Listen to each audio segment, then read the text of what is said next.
Hi. All right, second attempt at recording this message. So, some short and sharp thoughts I had or experiences I've had. So, first of all, I want to say message to myself or self. Don't forget your heart. Sometimes we're too top-heavy as humans. We spend too much time in our brains. I know I do all the time. Don't forget your heart. Don't forget to use it. Don't forget to allow it to be itself. Make the most of who you are, and who you are is not just what's in your head, but what's in your heart as well. And if you're not using your heart, you're not really living a full life. You're just up in your brain all the time. And maybe you're not using your legs properly, or maybe you're not using your arms properly. Maybe you're not using your heart at all. So don't forget your heart. So that's number one. That's a message to myself, a reminder to myself. And every now and again you encounter someone who has a good heart, and you can just feel it and you know it. And I was reminded of that today when just encountered a particular person, and you can just feel from them like they're in a happy place and they have a good heart and good intentions for everybody. And when you allow your heart to sense that in someone else, it can just make your heart feel better. It can make your heart sing a little bit. And it, for a lot of adults, maybe they'll see it like a child, and it'll just make their heart happy when they observe the child. Or for me, it'll be other people, different situations, different people. But I was reminded of that today, not with a child but with an adult. But sometimes certain people just make you smile, and that's a great thing. It's great to have those people in the world. And wouldn't it be great if the world was full of people doing that all the time? I feel like the world maybe used to have that a lot more, maybe, and it's somehow gone missing a bit. It does still exist. Some people will feel like it doesn't exist at all anymore, but I do come across it every now and again. You find a person with a good heart and just a good soul, and it's almost like life doesn't seem to bother them. Even if there's all this stuff going on, any problems or whatever, it's like at the back of their mind. And if they want to have a good day, they'll have a good day. And then when a problem comes up, they'll deal with that problem at the time, but they don't let it consume their whole day. Yeah, so that's not a very short, sharp message, but that's sort of second point, I guess, tying onto the first point. So recently a number of synchronicities have re-arisen in my part of reality, my bubble of reality. And I've noticed some synchronicities between me and another guy's experiences or synchronicities. So there's this guy in America somewhere, dreams and other stuff, and he talks about his conspiracy theories, but he also talks about like his dreams and experiences that he's had with near-death experiences, out-of-body experiences, and just the dreams that he's having every now and again. He just has like this really good storytelling ability where he'll retell his dream in a really short but concise but amazing format that you can just it's almost as if you're like, you can experience the dream without being in the dream. You can understand it clearly, and he has been having funny experiences where he's got like these kind of emergency signals, I guess, from reality lately, where he'll see the number 911 in a certain place, and then he's got to go to this other building, and the building number is 1116, which is like 911 reversed and upside down, or rotated 180 degrees, and then he gets locked out of this building, or locked into this building. So all these locks are in place, and all this sort of stuff, and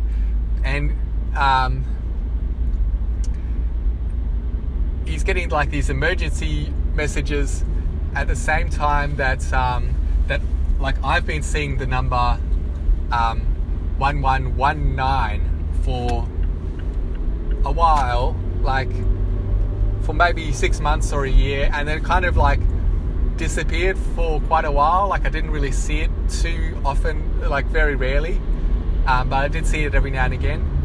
And then just recently it's kind of like sprung up again. And has it sprung up because I've been like listening to his videos and thinking about that number? I don't know, maybe. But that number has like reoccurred for me. So 1119, or anything involving like ones and nines in like 3 or 4 numbers in a row. And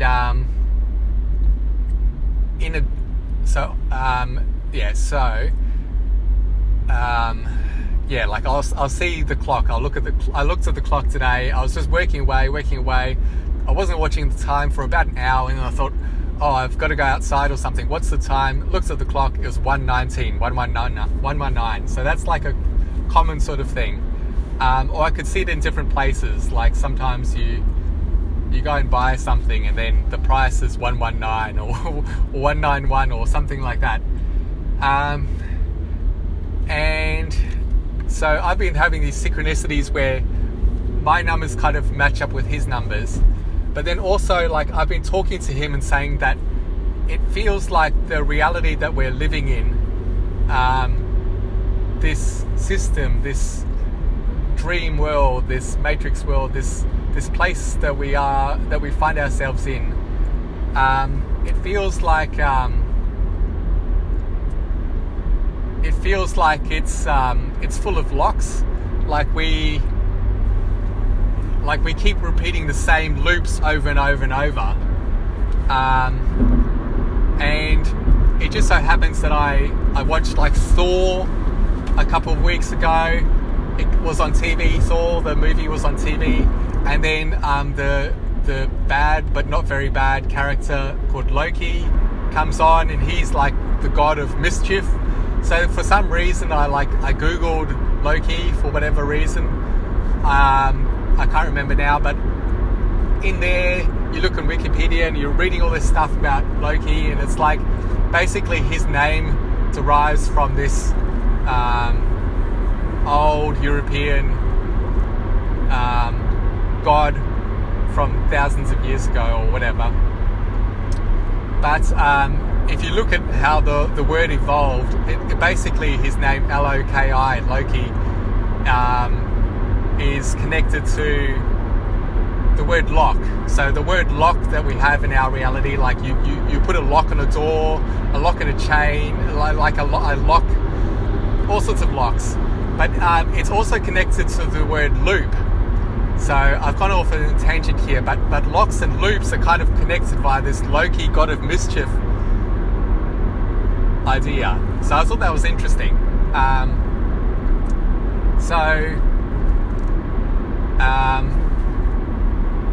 It feels like the reality that we're in, we live these loops, repeating loops. We've got to do things again and again. And as well as loops, it feels like we're locked down, we're locked in place. Some people feel like we're in a prison reality or whatever. Maybe, I don't know. But it feels like everything is very locked in place. Like we can't make changes on our own very easily. Like we can't just go, all right, today I'm going to go flying with I'm just going to grow some wings and I'm going to take off and I'm going to fly like a bird. Not in a plane, not an airplane, like I'm literally just going to go floating around. And, like, I feel like we should be able to do something like that. Like, I feel we should have those sort of powers. Like, we should just go, all right, I'm going to go like floating, like I can, like once in a blue moon in my dreams, I'll be floating around the house and I'll just be hovering like a meter or 2 meters above the ground, like not too high, but just like a nice height above the ground. I'll just be floating there. And I feel like we should be able to do those things in real life as well. But it feels like real life has got all these rules and limitations. And where have they come from?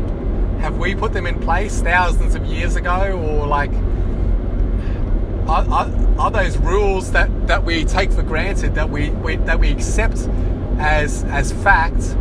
Are they in fact only magic spells that have been put on us, and are we actually just locked in place?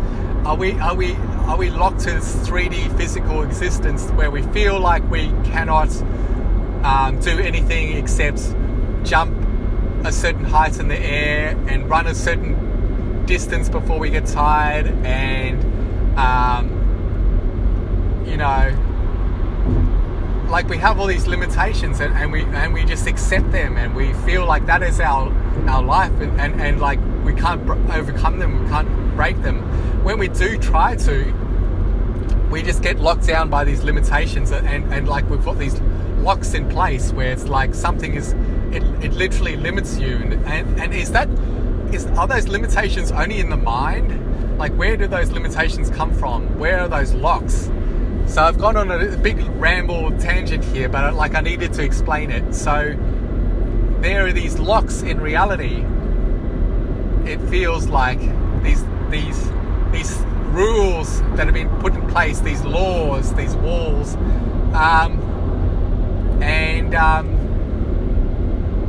like, where do they come from? But anyway. So this, going back to where I was at the beginning, of point number 3, this other guy dreams and other stuff. He has been experiencing a bunch of things. I was talking to him about my idea of locks on reality. He sort of kind of agreed with the concept in general. He didn't really elaborate. He sort of felt like, maybe it feels like there's a lot of locks around. But then in his reality, what he experienced was he got locked into this place, and at first it looked like the power was out, but then he realized that the door wouldn't open, and the door wouldn't open not because the power was out or not out, but the door wouldn't open because it was locked, and it was locked with a chain. So I had written him a message where I had been talking about numbers, and I've been talking about maybe in a different message, I've been talking about locks, and specifically I mentioned the word chain, I think. And then what happens in his reality, he gets locked inside this garage, and the reason he can't get out is because this chain has appeared and it's locked the door in place. And he's like, where did that come from? There was no one there the whole day. If anyone turned up, he would have known about it. It's a highly secured area or something, apparently, so no one can get in there except a few limited people.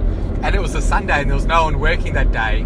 So it's like, it was almost like a metaphysical, like glitch in reality sort of thing that happened to him, where it's like, how on earth did this lock happen where the door was locked, and not only was it locked, but it was like locked with this massive heavy chain put around it, that if someone put it on, he would have heard it, he would have known about it, he would have known someone was there, and it was not there one moment and then later on it was there, and it really weirded him out. But what's interesting for me is that it connected to what I was talking to him about. So point number 3 is that I have been experiencing some synchronicities like that lately. Another example, point number 4, my dreams. So I've been having various different dreams, and I haven't remembered any of them except for one. And when I wake up from each one, I sort of thought, well, that was really interesting, and I would like to remember it, but I feel like I don't need to remember it. So I didn't really put any effort into trying to remember what it was, what each dream was. But there was one dream in particular where at the end of the dream, I encountered this lady and this man. They were adults, and like I didn't see them visually, but I sort of like experienced them. I just knew that it was a guy and a girl, and they were adults, and like they didn't have fully, like it was kind of pseudo visual. It was like not quite visual, but it was not quite non-visual either. Like I could sort of see their heads kind of thing, but I couldn't see their bodies, if that makes sense. I sort of knew they had a human form, but I couldn't see their human form. And in that dream, I just encountered them, and straight away they ended up in a situation themselves where they ended up in a 119 situation, and then they ended up in a 191 situation. And in my dream, I got excited, and I was like, hey, look, do you see it? Do you see the numbers? And they're like, yeah, but we don't really know what, like they didn't actually speak. They didn't speak words, but I just, like, I kind of like just subconsciously knew what they were thinking. And their thinking was like, yeah, we sort of like, we've seen these numbers a few times, but like we didn't really think too much of it. And I got all excited in my dreams. I'm like, do you know what this means? Like, and I didn't say it out loud because I wasn't speaking words either, but I was kind of like just communicating with them like telepathically, like in my dream. And I was just like, what this means is that I'm connected to you two. And I didn't know who they were, but it felt like we were part of a team. And I'm like, yay, I found some of my team members, long lost team members that I don't even know, and I don't even recognize, and I can't even feel who you guys are, but I can feel that you're like real in my dream. And I recognize you because you see those numbers, and somehow those numbers link you to me. So I feel like I'm connected to you guys in my dream. And it would be interesting if those people are real people that exist in this reality as well, or maybe they're just in my imagination, in my dream only. But the interesting part of that dream was that I got excited about it, and when I woke up I was like, aha, those numbers in that dream anyway, that it just meant that I was connected to them. And it was kind of like, yeah, it was kind of like my buddies or my team members or something like that, as if we were playing a game or something. And somehow I was like, welcome to the 191 team. Anyway, so that was another thing that happened. All right, so number 5. Earlier in the year, and maybe last year as well, I had been listening to a couple of people, a few people actually, on this one channel. They were talking about all these magical things, and I was like, don't really know exactly what you guys are on about. You're talking about stuff that's like so like out there that like no one can understand it, like literally no one could understand it. But I found it interesting. Like it sounded like something that I should listen to, and it was just something useful to listen to. But what they were going on about is they call the videos Abracadabra Code. So abracadabra as in magic, and code is in like, you know, like a code breaker, like a code. They were using abracadabra as some sort of code. But the main guy who's doing the talking, the guy who was like fully out there and like no one could understand, what he called it is, he used the term abracadabra clock. So abracadabra magic, and clock is in the clock you look at the time. And like, I got used to this term abracadabra clock. He basically meant that it was connected to magical things. In his universe, abracadabra clock was all completely magical, and it could be magical or non-magical depending on which way you look at it. But the abracadabra code basically worked through this clock, as he called it. He used the word clock because it made sense to him. So anyway, last week I found myself in a place a little bit far from home. Like, it was about 10 hours drive away from home, and I found myself in this town, and I went to this park, and in the park there was, in front of me, this beautiful bed of flowers, massive bed of pink flowers, and I wanted to take a photo. But before I could take a photo, I noticed there was a bus parked next to it, and inside the bed of flowers, there was a clock, a gigantic, massive clock face. So the bus, written on the bus in massive writing, was the word abracadabra. And I was like, oh. And then I looked to the right of it, and there's this big, massive clock face. And I'm like, abracadabra clock. And it could have just been like a massive coincidence, but like, when in your whole lifetime and existence have you ever heard the two words put together in any context at all, abracadabra clock? You just don't hear it. So it's very coincidental that this guy was talking about magical things on his videos, abracadabra clock, and then coincidentally I happened to see a bus that said abracadabra. Right next to it was a clock, and it was like a magical sort of feeling. Now, so that's number 5. Point number 6 is that this abracadabra clock event happened in a town and at a time which was, I wasn't even meant to be in that town, but I just ended up there at the last moment. And this abracadabra clock thing happened the day after the full moon eclipse, the big full moon eclipse that some people were talking about. Everyone's like, oh, you should watch the full moon eclipse. I'm like, oh, all right, I'll go watch it if I can see it. It just so happened that I had the day off on the Wednesday, and I was like, all right, if I can, I'll try and see the full moon eclipse. And I was meant to go to a city down south that day. It had been all planned like a month in advance. And then the day before, as the universe would have it,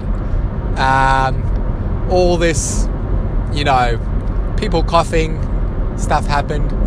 And there was so much coughing going on in that particular place that I was like, I'm not really super keen on going there, because if I go there, then when I come back, I'll be like stuck in a hotel for 2 weeks, like mandatory, like have to stay indoors in a hotel in this quarantine, and they're not going to let me out. And that's just not really like if I end up in that situation and I have to deal with it, then fine, so be it. But I'm like, universe, if that's the situation that you're going to put me in, then nah, I'm not really keen on that situation. So yeah, maybe I won't go to that city, even though I planned it. Like right at the last moment, I'm like, I don't really feel like it. And then, like an hour later, bam, I get an email, and it's from the airline, and the airline is like, we've had to cancel your flight. We've got engineering problems with flight, as they say, engineering problems. That could mean anything, but they basically decided to cancel the flight at the last minute the day before. And they're like, you can either reschedule your flight, which we really love you to do, or you can get your money back for full refund, no questions asked. And like, I've never had that encounter before where I could get a full refund so easily. Normally they try and book you onto another flight. They just push you into another flight whether you like it or not. But I was like, all right, I'll get the refund. So anyway,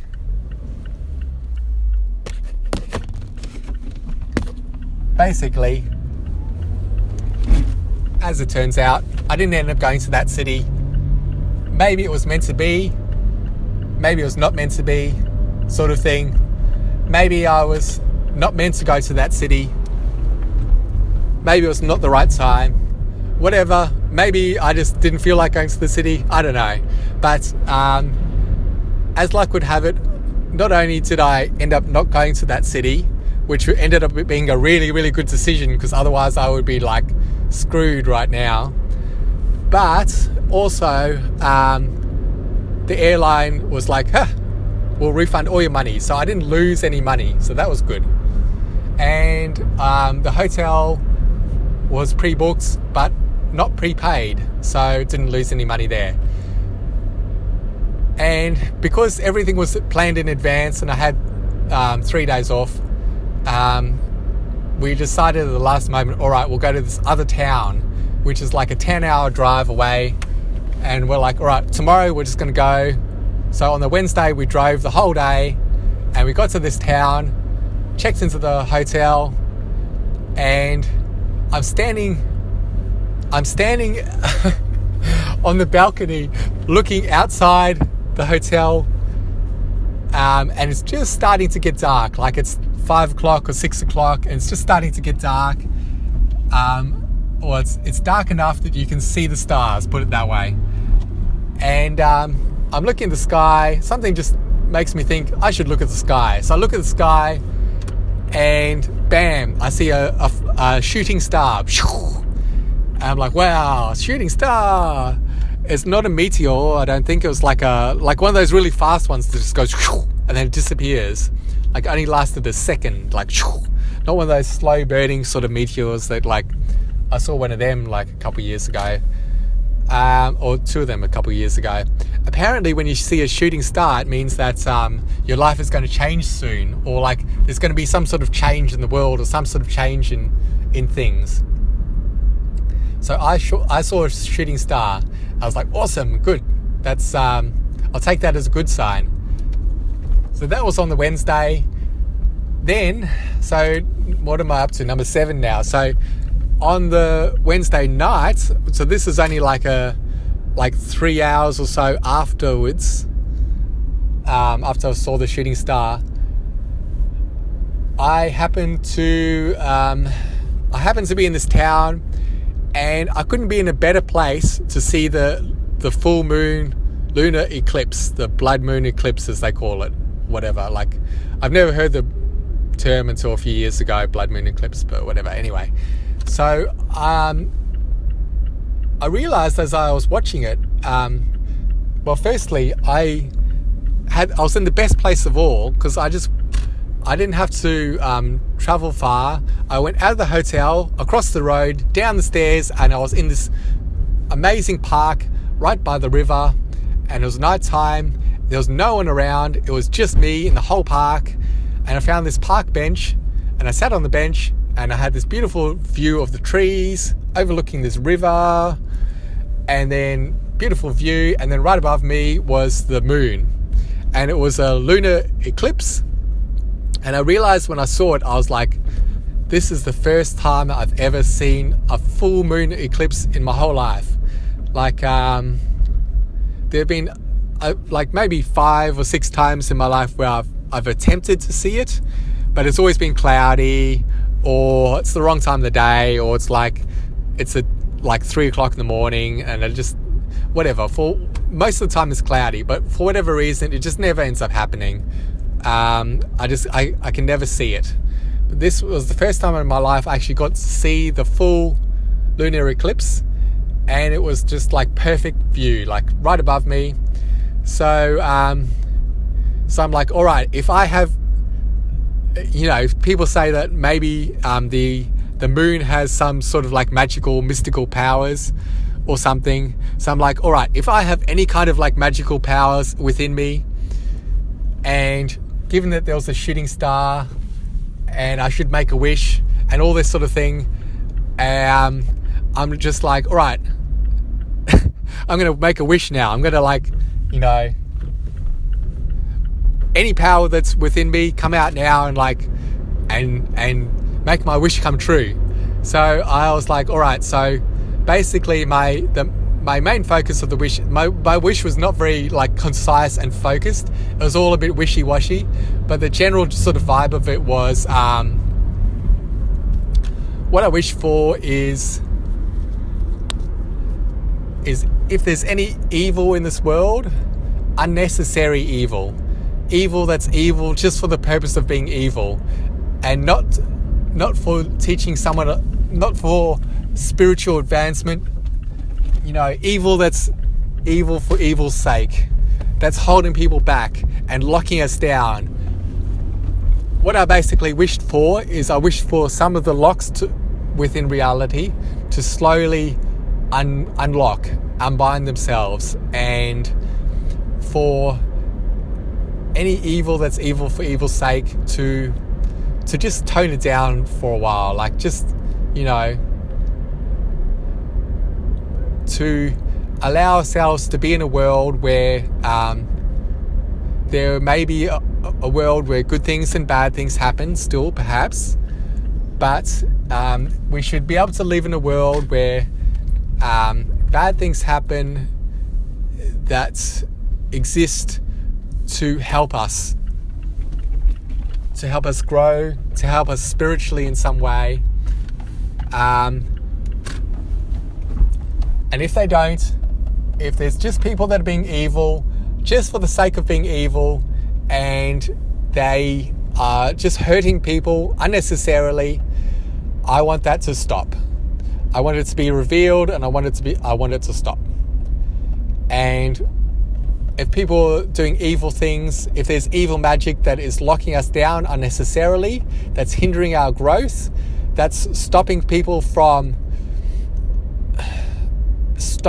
souls and spirits from experiencing what they should be experiencing, then I want those locks to come off. I want those chains to come off of reality, and I want people to be able to experience things properly. So that was my dream. My dream, my wish, my magic trick. So that is what I desire. So I've announced it now. I've said it out loud. But I basically made that wish under the full moon, for whatever that's worth, whether it has any power or not. It felt like the moon was like powerless at that time, powerless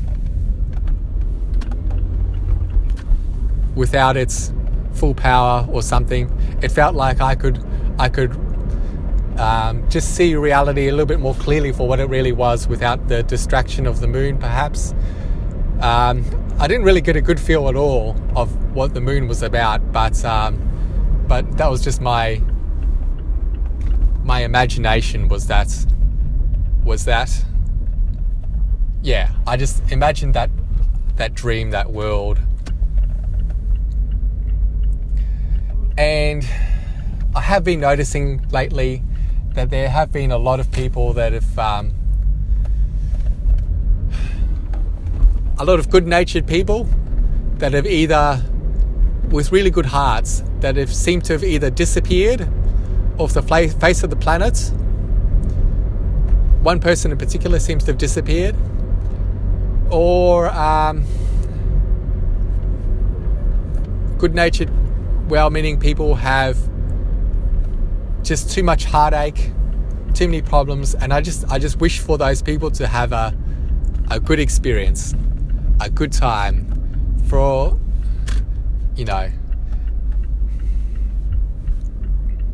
Anyway, so that's that. I'm not going to yabber on anymore. A bunch of other interesting things have happened, but that's enough for today. What's been happening in your world? Do you have anything else you can comment on? I'd love to hear any comments, as always. I've got like 50 notifications on YouTube somehow that have built up over the last few months that I haven't read. So I need to go back and read people's stuff. I've just been so busy. But anyway, goodbye.